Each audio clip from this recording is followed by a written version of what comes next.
Dalam kesempatan kali ini saya akan mempresentasikan mengenai pengaturan hormon tiroid terhadap metabolisme.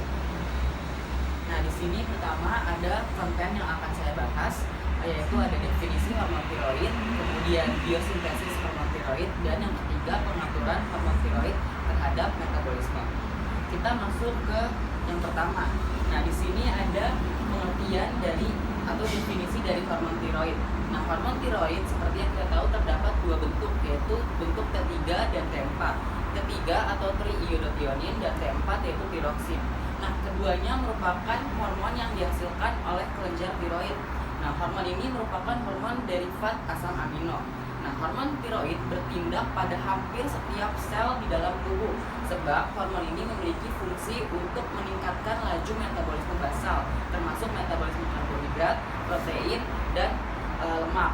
Nah, bisa dilihat di gambar di samping merupakan struktur kimia dari hormon tiroid. Nah, kita lanjut ke biosintesis hormon tiroid. Nah, organ pertama yang berfungsi atau memiliki peran dalam biosintesis hormon tiroid yaitu hipotalamus. Nah, dari hipotalamus, kemudian hipotalamus akan mensekresikan hormon TRH atau tirotropin releasing hormone. Kemudian TRH tersebut akan menstimulus kelenjar hipofisis anterior untuk menghasilkan TSH atau thyroid stimulating hormone.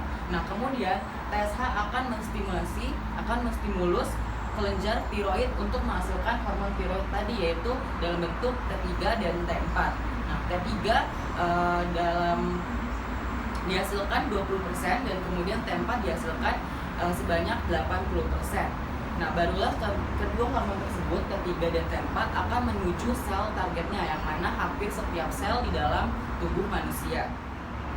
Oke, selanjutnya kita masuk ke pengaturan hormon tiroid terhadap metabolisme. Nah, seperti yang kita tahu bahwa hormon tiroid bentuk T3 dan T4 ini merupakan hormon yang larut dalam lipid atau lipid soluble, sehingga hormon tersebut dapat masuk dengan mudah ke dalam membran sel targetnya. Nah, namun untuk bentuk hormon tiroid T4 atau tiroksin perlu untuk diubah ke dalam bentuk aktif terlebih dahulu, yaitu dalam bentuk T3. Nah, proses pengubahan ini dibutuhkan enzim iodinase.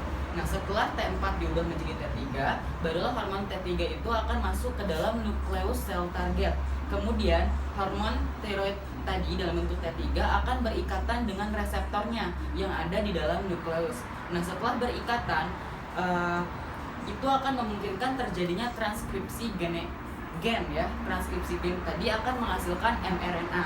Nah, barulah kemudian mRNA akan menghasilkan protein-protein baru atau mensintesis protein yang berfungsi dalam banyak hal metabolisme dalam tubuh, seperti meningkatkan pertumbuhan, juga berfungsi dalam perkembangan sistem saraf pusat, kemudian juga meningkatkan laju kerja jantung, meningkatkan respirasi, juga meningkatkan aliran darah dalam jaringan.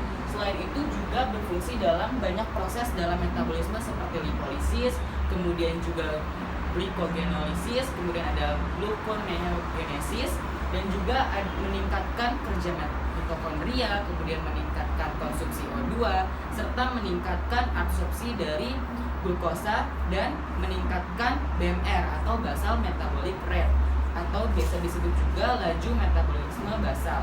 Nah, dari hal-hal tersebut kita tahu bahwa hormon tiroid ini memiliki fungsi yang kompleks dalam metabolisme tubuh.